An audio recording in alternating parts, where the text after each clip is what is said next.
Talks for Peace. Talks for Peace. Talks for Peace. Alors ce mois-ci sur Youth for Peace, on consacre le mois à la lutte contre le racisme et l'islamophobie. En l'occurrence sur le territoire, donc nord de la France, sur le Dunkerquois. Ce qui nous amène au sujet du podcast d'aujourd'hui, l'affaire Jamel Benjabala. Pour parler de cette affaire, on n'est pas seul puisque Nassim est là. Salut Nassim. Pour que les auditeurs et les gens qui vont regarder les extraits vidéo comprennent un peu mieux, est-ce que tu peux nous dire quel est ton rapport avec Jamel? Mon rapport avec Jamel, il est très simple, c'est mon cousin. C'était mon cousin. Voilà, j'ai grandi avec lui quand je venais voir ma famille dans le nord de la France. Et c'est un rapport un peu particulier parce que c'est un cousin qui est beaucoup plus âgé que moi. Donc moi, je le voyais plus encore comme un oncle qu'un cousin. Il nous a emmenés faire plein de sorties, il nous emmenait sur la digue, etc., etc., à Malo-les-Bains. Il nous sortait un peu partout. Donc voilà, c'est ça. C'est plus qu'un cousin, c'est plus un oncle pour moi, Jamel. Jamel n'avait que 43 ans, il était éducateur spécialisé. Il était apprécié de ses collègues, des enfants qu'il accompagnait au quotidien. Il était aussi père de famille. Le 31 août 2024, un homme, Jérôme Descouffour, va assassiner Jamel dans la rue. Il va lui rouler dessus jusqu'à le tuer pour s'empresser après d'avertir son groupe d'amis qui n'est autre qu'un un groupuscule d'extrême droite qui s'appelle la Brigade Française patriote. Française Patriote, Exactement. qui a été qualifiée de milice survivaliste d'extrême droite. Il les a informés que ça y est, il l'avait fait, qu'il l'avait tué. Plus tard, lorsque la police va se rendre chez le meurtrier, il trouve des armes dans son coffre de voiture. Le meurtre était donc prémédité. Jérôme attendait Jamel devant chez lui et il n'a pas hésité à l'assassiner devant sa jeune fille qui à l'époque avait 9 ans, si je dis pas de bêtises. C'est ça, ouais, 9-10 ans. On voulait savoir comment est-ce que toi, à ce moment-là, t'as appris la nouvelle. C'est en beaucoup d'étapes. Beaucoup d'étapes, parce que d'abord, c'est ma mère qui reçoit un coup de téléphone. On nous dit que bah voilà, Jamel, il a eu un grave accident. Donc bon bah nous, on comprend pas, etc. Grave accident, ça veut tout et rien dire. Ouais. Un grave accident. Ensuite, on reçoit un autre appel qui nous explique que en fait, Jamel, il a été renversé. On se dit ok, là, on passe un step dans l'horreur parce que renversé, etc. Bon, on sait, on entend plein d'histoires de chauffards, etc. On se dit peut-être quelqu'un d'alcoolisé qui sort de soirée ou que sais-je. Et plus tard, on apprend qu'en fait, non, il a été renversé volontairement. Donc là, on se dit, ok, renversé volontairement, ça rajoute encore une étape dans la tristesse, dans la douleur. Et ensuite, dans un dernier temps, c'est là qu'on apprend qu'en fait, c'est prémédité et que c'est un homme qui a renversé Jamel en le connaissant. Et là, on apprend qu'en fait, c'est l'ex-compagnon de la femme que Jamel fréquentait, un membre, comme vous l'avez dit, hein, d'un groupuscule d'extrême droite, survivaliste, etc. Et surtout, on apprend bien plus tard qu'en fait, il harcelait Jamel depuis bien 3 ans. Insultes à caractère raciste, sale bougnoule, sarrasin, il déposait des têtes de cochon en chocolat devant chez lui pour Pâques. Donc, on apprend en fait petit à petit l'horreur. Nous, on part d'un accident pour arriver sur un meurtre. Nous, on dit que c'est avec préméditation à caractère raciste. Pour l'instant, c'est pas encore reconnu tout ça par la justice. C'est un peu le combat qu'on mène. Mais en fait, on apprend étape par étape. Et nous, on apprend ça au téléphone. Parce que moi, je viens de Paris. Donc, nous, on apprend tout ça par téléphone. Mais la famille sur place, hein, la famille qui est à Grande-Sainte, elle apprend tout ça en direct. Et pareil, c'est à chaque fois la police qui les appelle pour rajouter une fois de plus quelque chose dans l'horreur. Donc pour la maman de Jamel, c'est insupportable, quoi. Et en fait, on a l'impression qu'on est dans une spirale et on se demande, mais en fait, quand est-ce que ça va s'arrêter? C'est quoi? Et après, on va apprendre encore autre chose ou est-ce qu'il y a un moment où on va avoir la vérité, en fait? C'est ça qui est compliqué, en fait. Bah, ce sur quoi on allait t'interroger juste après, c'était justement sur cet harcèlement. On sait du coup que Jamel, il avait porté plainte plusieurs fois au commissariat, notamment pour injures non publiques en raison de l'origine, de l'ethnie, de la nation, de la race ou de la religion, et aussi pour harcèlement. Il en avait parlé à personne, Jamel, de cet harcèlement? Ça, c'est quelque chose qui est pas tout à fait compréhensible pour nous au début, parce que nous, on apprend euh, qu'il y a 3 plaintes déposées par Jamel, toutes classées sans suite. Donc, comme on l'a dit, pour injure à caractère raciste, pour harcèlement, etc. Et après, quand on discute entre nous, ben, on se rend compte qu'en fait, non, Jamel, il en a parlé à personne. Pourquoi? Parce que ça vient de sa personnalité. C'est quelqu'un de pudique, c'est quelqu'un de réservé, Et c'est quelqu'un qui ne voulait pas inquiéter sa famille, qui voulait pas inquiéter sa maman, qui voulait pas inquiéter ses sœurs, etc. Donc, je pense que c'est pour ça qu'il en a parlé à personne. Parlant son nom, en vérité, on n'en saura jamais rien du coup, vu qu'il est décédé. Mais nous, on pense que c'est réellement par pudeur, et c'est pour protéger aussi les siens qu'il en a pas parlé. Je pense qu'il a voulu affronter ça tout seul, et c'est très digne, et c'est très courageux de sa part. Et je pense que c'est vraiment pour ça qu'il en a parlé à personne. Et est-ce que, du coup, parce que là, du coup, il y a eu quand même un peu une enquête, etc. Est-ce qu'on Ouais. sait depuis quand ça a duré cet harcèlement de la part du coup, de Jérôme Descofour? Nous, on sait qu'il y a 3 plaintes de la police sur à peu près 3 ans. À peu près 3 ans en arrière. Voilà. Et que toutes les plaintes sont classées sans suite. Et ça, d'ailleurs, c'est quelque chose d'incompréhensible pour nous, la famille, hein, que on se bat avec les avocats aussi pour vérifier qui a fait l'erreur à un moment, parce que quand on porte plainte, par exemple, pour injure à caractère raciste, ça prend 1 an pour la prescription. Normalement, au bout d'1 an, le dossier est prescrit. Ici, ça a été classé à chaque fois sans suite au bout de 3 mois. Donc à chaque fois, il y a une erreur. Ça veut dire ils ont classé sans suite les plaintes au motif de la prescription, alors qu'en vérité, si on veut utiliser le motif de la prescription, il faut attendre 1 an. Donc il y a tout plein, voilà, le dossier il est rempli d'erreurs, et ça rajoute encore C'est une encore violence à autre la famille, chose. parce qu'on se dit, ok, Jamil il a la force d'aller porter plainte, et on sait qu'il y a de nombreuses personnes qui sont victimes de racisme, de discrimination, qui portent pas plainte. Donc lui, il va quand même porter plainte. On prend sa plainte, au bout de 3 mois, on la classe sans suite, et il n'y a aucune enquête sur Jérôme Descofour. Il n'y a aucune enquête. L'enquête sur Jérôme Descofour, elle arrive après le meurtre. Et c'est là qu'on découvre tout le pédigré du personnage. Hein. Groupuscule d'extrême droite, des dizaines d'armes, dont une arme de guerre, des armes dans la voiture au moment où il écrase Ouais. Jamel. Enfin, c'est là qu'on découvre tout le truc. Et on se dit, mais en fait, si la police, elle fait son travail, si la police, elle classe pas les plaintes et qu'elle enquête, moi, je pense que Jamel, il sera encore là. On sait, tu l'as dit que Jérôme Descofour, c'était c'était l'ex-compagnon du coup de la femme de Jamel, en tout cas de sa compagne. Donc il avait un contact un peu intermédiaire avec Jamel via sa fille, je crois, avec son fils en fait, avec la garde alternée. C'est ça. Et on sait qu'il n'a pas hésité à servir justement des enfants pour atteindre Jamel avec des cadeaux, comme tu disais, en forme de cochon, des choses comme ça. Donc il a vraiment pas de scrupules. Et il y avait un acharnement raciste envers Jamel. Et même dans les échanges, la raison des plaintes, les messages qui ont été retrouvés, échangés dans le groupe là, la brigade, qu'ils appellent Patriotes, Françaises Patriotes, selon eux. Et il n'y avait rien d'autre que de la haine, du racisme qui motivait ce harcèlement. La justice, elle a pourtant toujours pas reconnu le caractère raciste du crime, ce qui est complètement affolant. Et aujourd'hui, toi, tu fais partie du collectif Justice pour Jamel. Et c'est quoi ces revendications aujourd'hui, en fait, au collectif? Le collectif s'est créé autour des associations qui veulent se porter partie civile. Elles peuvent pas, parce que tant que le caractère raciste n'est pas reconnu, les associations peuvent pas être partie civile.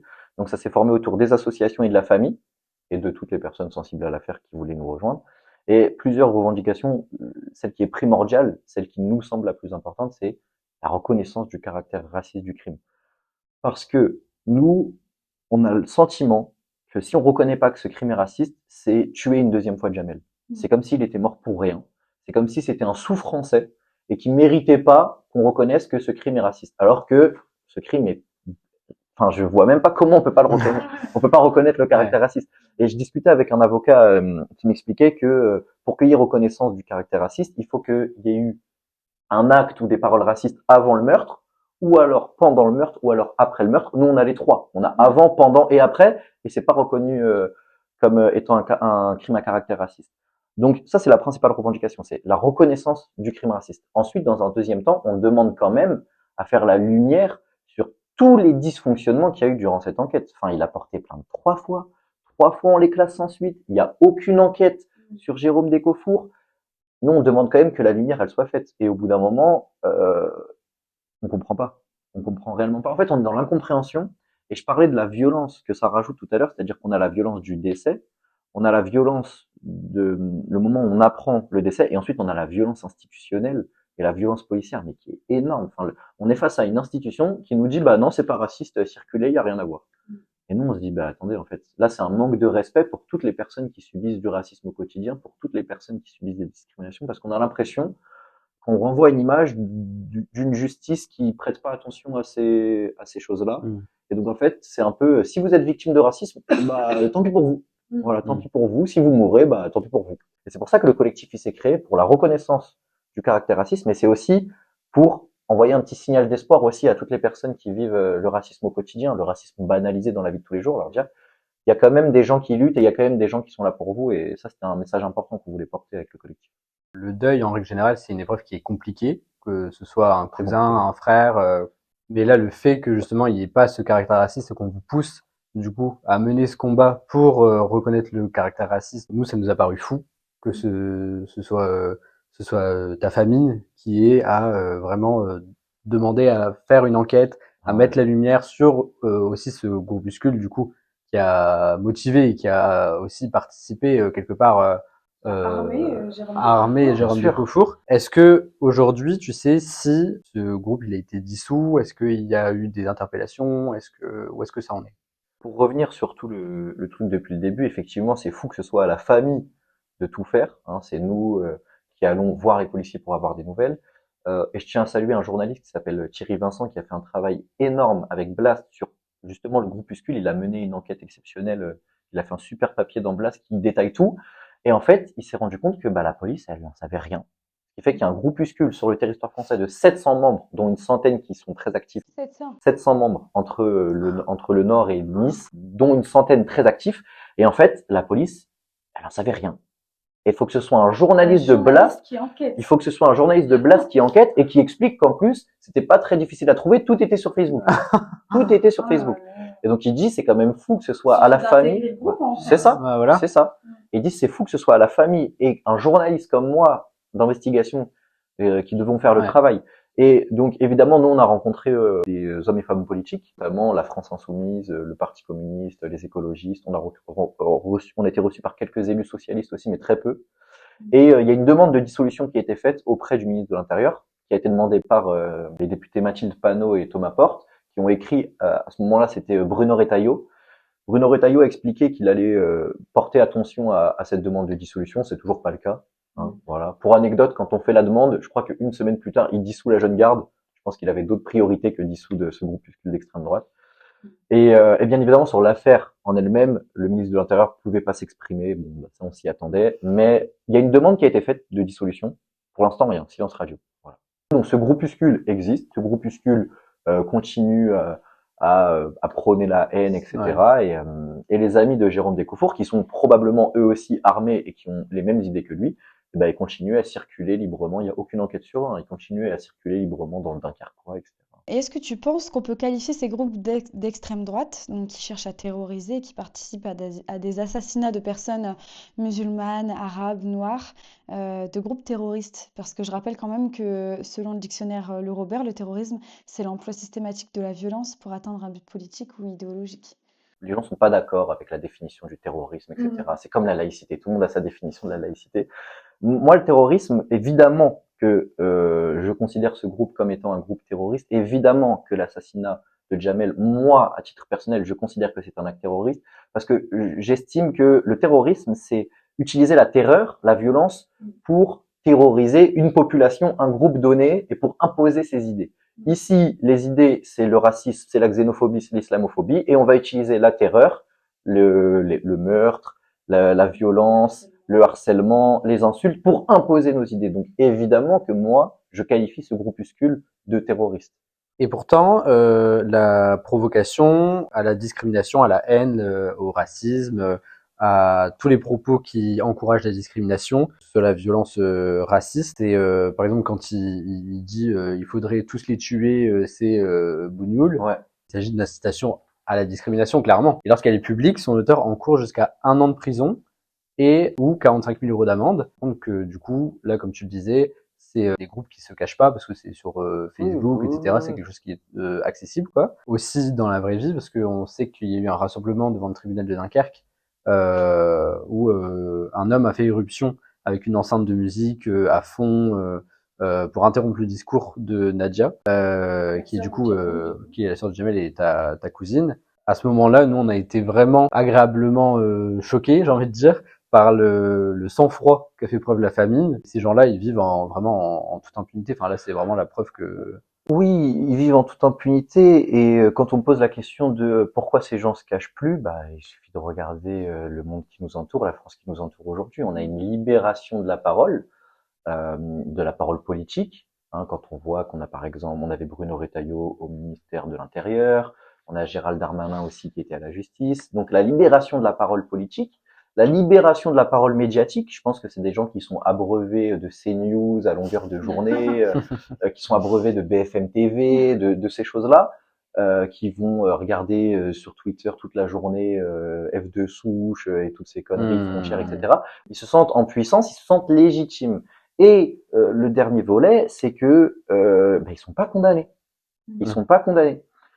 Déjà parce que énormément de gens qui sont victimes de discrimination et de racisme ne vont pas porter plainte, que ça donne rarement lieu à une enquête et que ça donne rarement lieu à une condamnation. Donc forcément, ces gens-là, ils se disent, mais en fait, moi, je peux balancer toute ma haine en toute impunité, il va rien m'arriver. À la télé, il y a des gens qui le font. Dans les discours politiques, il y a des gens qui le font.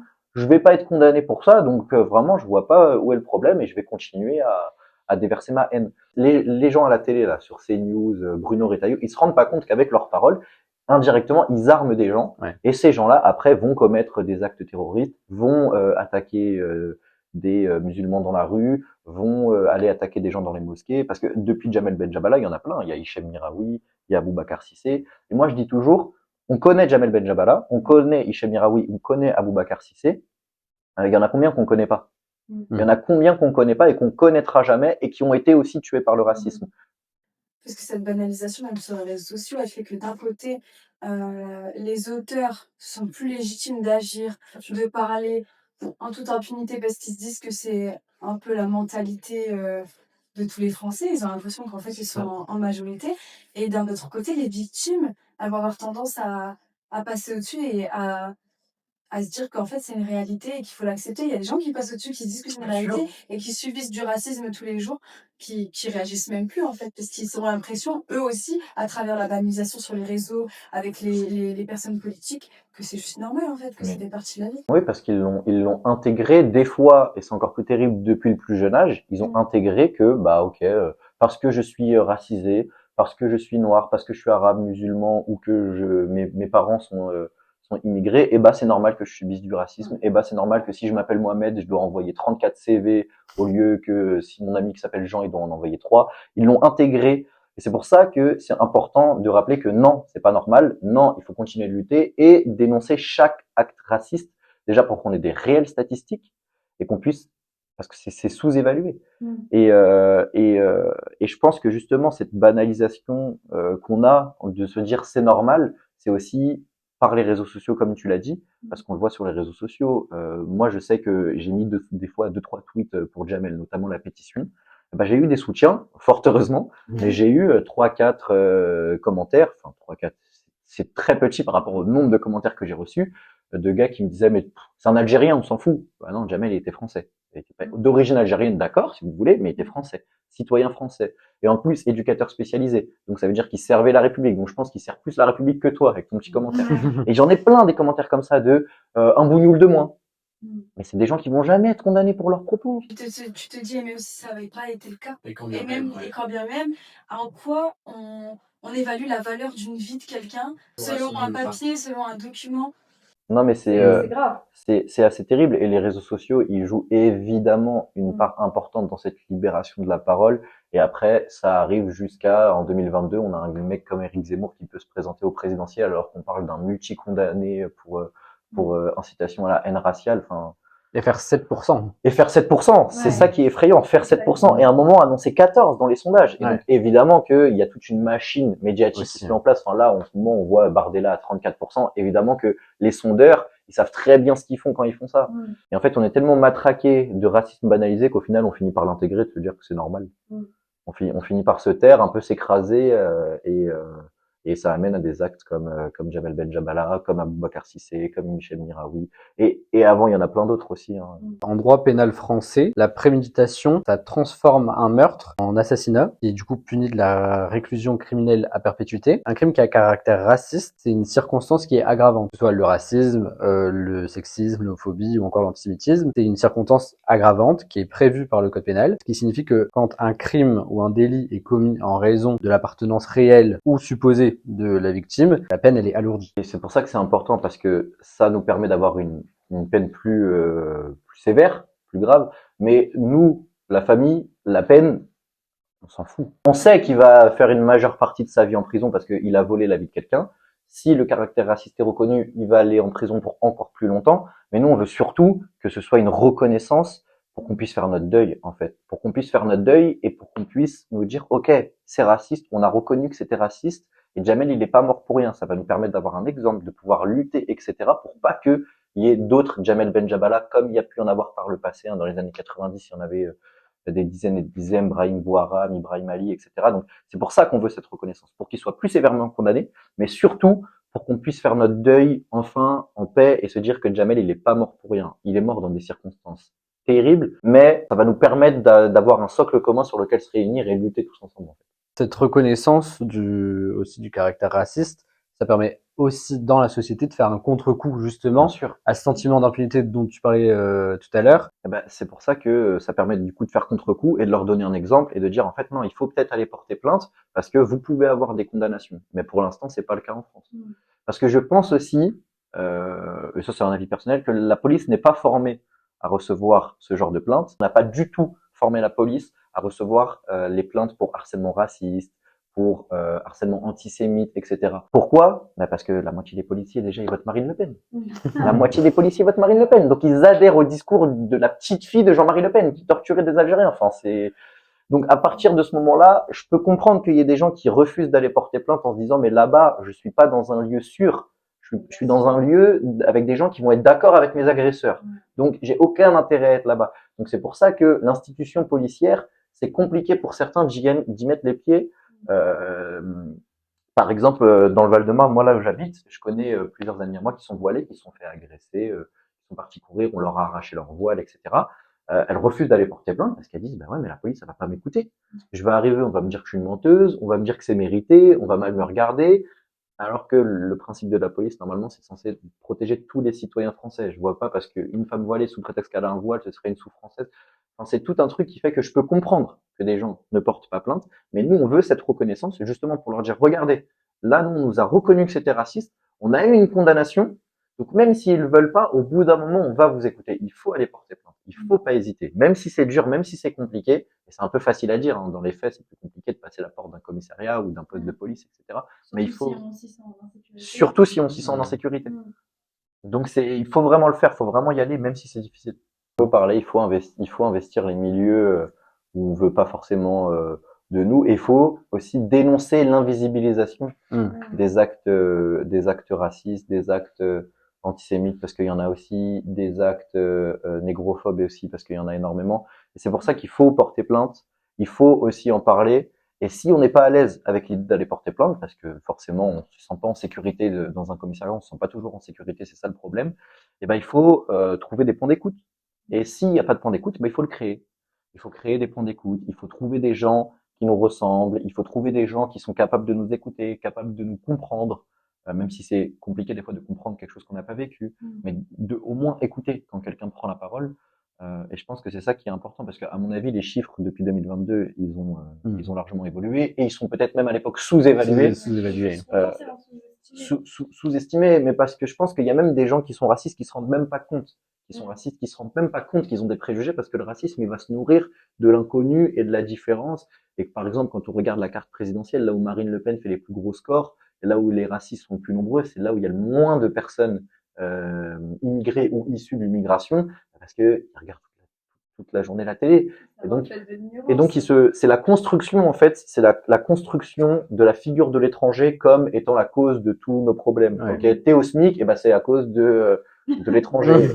On va moins te rembourser tes vêtements, on va moins te rembourser tes médicaments, c'est la faute de l'étranger.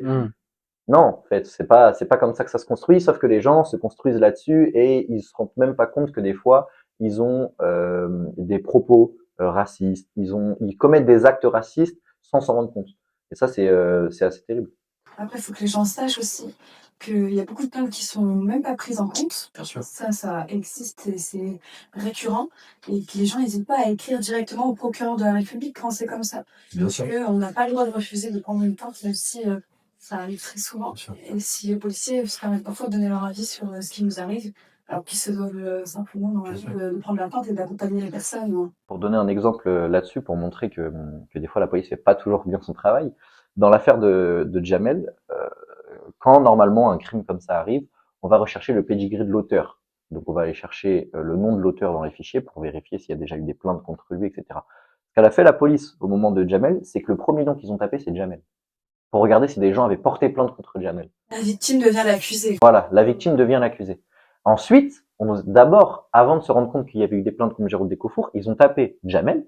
Ensuite, ils ont tapé Descofour, mais ils savent même pas écrire sur un clavier, ce qui fait qu'ils ont tapé Descofour. Donc, ils ont rien trouvé.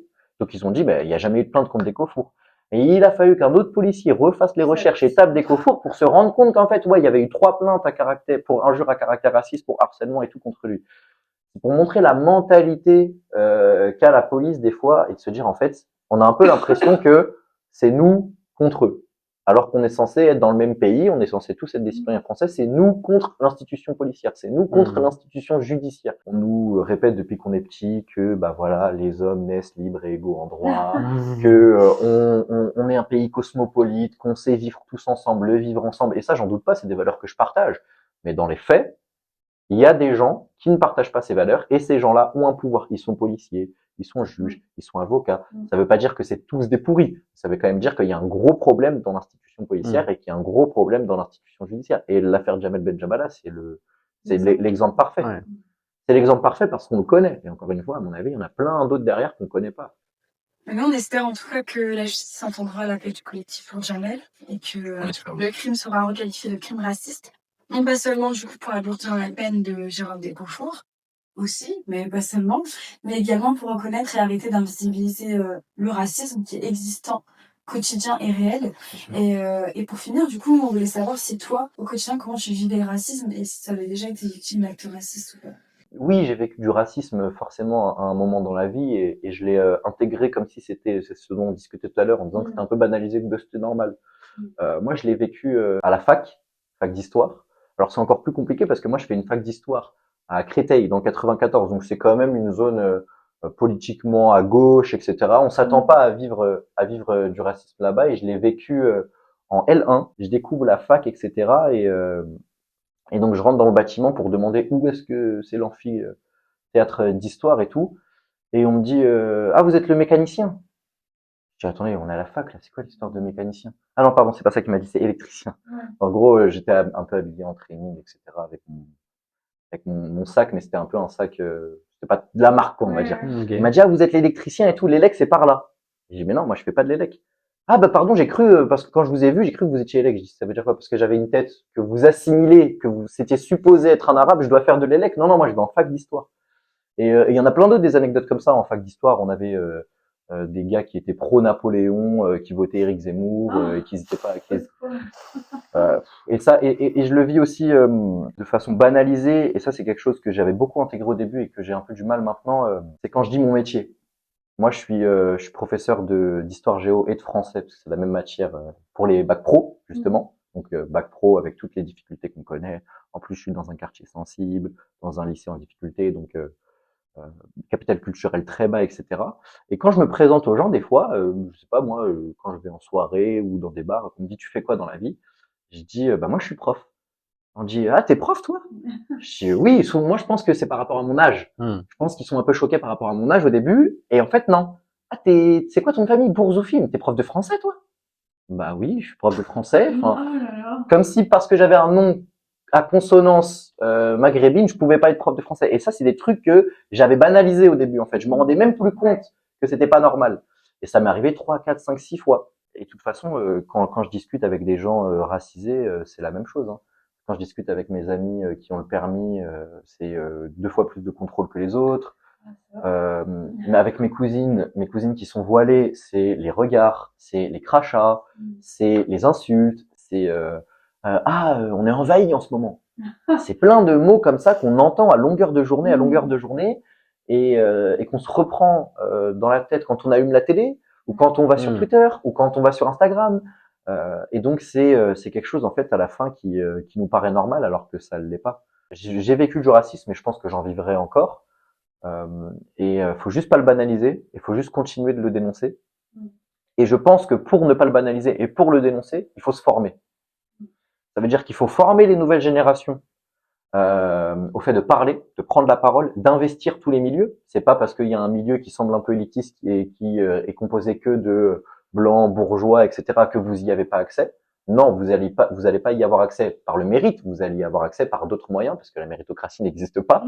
Et donc c'est tout ça, c'est ce que moi j'essaye de faire un peu avec mes élèves, parce que ils sont quasiment tous racisés, ils viennent mais au-delà d'être racisés, ils viennent de banlieues, de quartiers populaires, donc ils sont catégorisés. Banlieue égale délinquance égale voyou. Et moi je leur dis non, cette étiquette qu'on vous a collée, il va falloir la gommer, il va falloir vous-même vous coller votre propre étiquette de parce que vous êtes devenu, de parce que vous êtes capable de faire, etc. Donc je pense qu'il faut former et il faut sensibiliser. Et ça, dès le plus jeune âge. Si vous êtes victime ou témoin d'une injure raciste, islamophobe, antisémite ou discriminatoire, ne restez pas seul. En cas d'urgence, si vous êtes en danger immédiat, n'hésitez pas à contacter les services de police, le 17 ou le 112. Pour signaler un acte raciste ou une discrimination, contactez la plateforme Signalement du gouvernement au www.signalement.gouv.fr. Vous pouvez signaler en ligne un propos, une agression ou une injure raciste, antisémite, sexiste ou homophobe. Pour obtenir de l'aide et des conseils juridiques, appelez le 3928, le numéro du défenseur des droits. C'est un service gratuit qui peut vous accompagner dans vos démarches. Vous pouvez aussi vous rapprocher d'associations spécialisées, comme SOS Racisme, avec plusieurs antennes, notamment à Dunkerque et à Lille. Vous pouvez vous rapprocher également de la LICRA, la Ligue internationale contre le racisme et l'antisémitisme, ou la CCIF, anciennement, qui s'appelle aussi Association locale contre l'islamophobie. France Victime, au 116 006, vous apportera une écoute et un accompagnement juridique et psychologique 7 jours sur 7 de 9h à 19h. Merci de nous avoir écoutés et à très vite sur Talks for Peace. Pour plus de vérité, retrouvez-nous sur Instagram et TikTok au @yfp.dunkerque. Bisous!